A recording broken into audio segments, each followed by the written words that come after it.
The majority of transmission that we know about is that people who have symptoms transmit the virus to other people through infectious droplets. But there are a subset of people who don't develop symptoms. And to truly understand how many people don't have symptoms, we don't actually have that answer yet.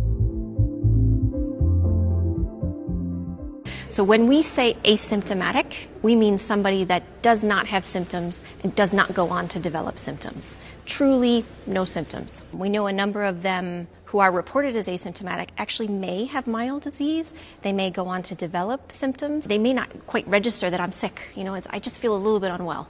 I'm just a little bit under the weather. I'm feeling a little bit fatigued. And some of those individuals we would classify as pre-symptomatic, which means they have not yet developed symptoms. We know from some of the viral shedding studies, from some of the lab work, that there are people who are infected with COVID-19 that can be PCR positive, that can test positive 1 to 3 days before they develop symptoms. And that's something that we've known for quite some time now. What we need to better understand, and this is one of the major unknowns, is what proportion is contributing to transmission.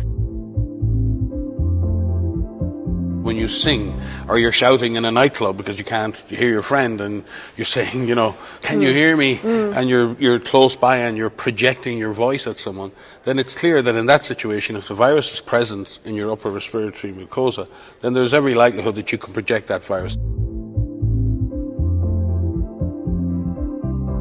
The last couple of days have been the highest number of daily cases in the world. So in terms of pandemic generation, we are still very much on the upward climb on this mountain. But what some countries have shown, many countries have shown, is if you go at this in a very systematic way, and you use a comprehensive approach, that there is enough stoppability in the virus. We've seen that with the physical measures, social distancing. We've seen it with surveillance. And we have some choices to make as a society, because it is clear, if we can identify cases and their contacts, and we ask those contacts to quarantine themselves, and we support them in that quarantine, that can be a very successful way of both stopping the disease and avoiding large-scale lockdowns in future.